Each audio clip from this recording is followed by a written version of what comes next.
Assalamu alaikum wa rahmatullahi wa barakatuhu. What's up? Today, gonna address atheism again, but in a different way. Uh, Not really attacking atheists or anything like that. This is just an observation I made yesterday that after scrolling some ex-Muslim comments, ex-believer comments, they weren't all Muslim, but it seems that they've hit this great realization that there's no God, or so they say, and they kind of treat that like some higher education that they've acquired, um, and it's kind of sad. Like I'm not really like attacking them, not hating on them. I just kind of think it's sad.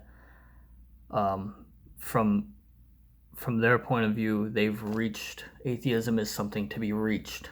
It's something to hit this, it's to ascend to, it's to hit this higher knowledge. But for me, and from a believer's standpoint, any doubts that you may have or struggle with, these things are natural, and atheism is something to crawl out of. It's a hurdle to get over. It's a challenge to not fall into that nihilism and that atheism. I knew from the very beginning that was one of the challenges in life, or one of the believer's challenges, is that he knows he's going to have those days where he's just not feeling like the faith or whatever, and you have to find a way to get over that. It's a mental. You got to pull some yeah. So hopefully I'm making that clear, but so sometimes an ex-believer, they feel like they're starting from here, and that atheism is something that they can get to, and that they've reached this greater state. But for a believer, atheism is down here, and you don't want to fall into it. You want to stay away. You want to stay up here. So it's two totally different viewpoints.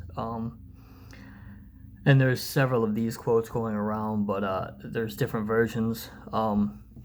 Francis Bacon said, "A little knowledge of science makes man an atheist, but an in-depth study of science makes him a believer in God."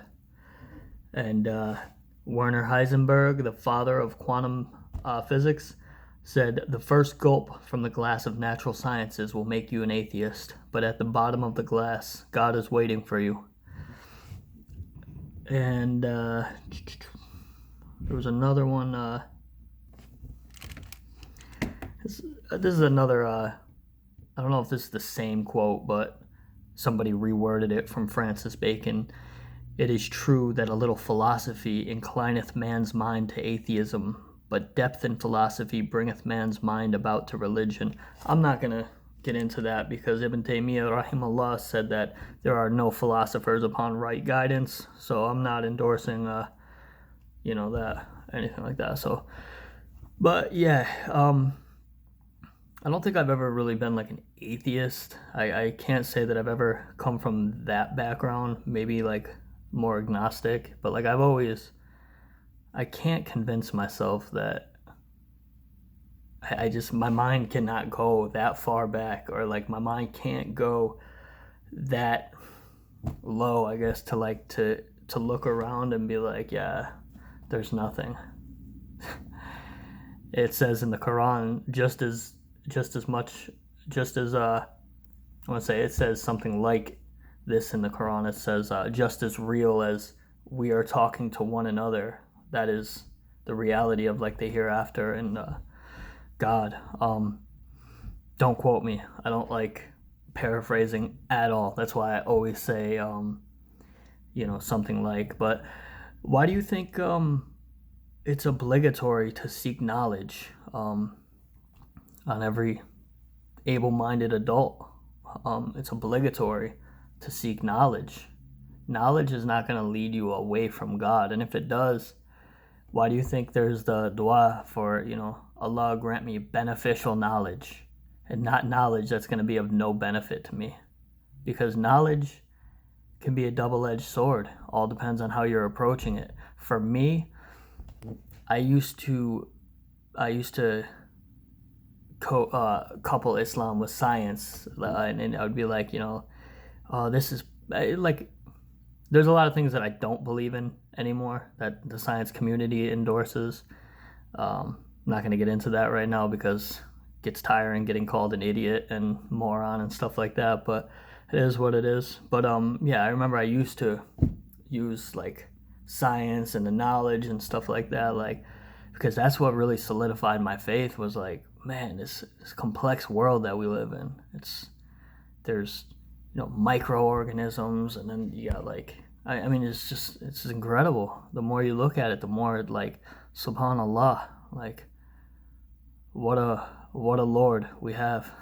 But yeah, so this is not attacking atheists or anything like that. This is just I hope they can find a way out of their atheism, because atheists can say they're all good and all that, but I think it's an emptiness. It's I don't know. I don't think it's a very pleasant place to be. I think it's nihilistic in nature. Even if they say it's not, it's ultimately that. But anyways, yeah, let me know what you think. I just wanted to put this out there. I was thinking about it the other day, and hopefully it helps somebody out. Hopefully it brings somebody back to God. All right. Ma salama fi aman Allah.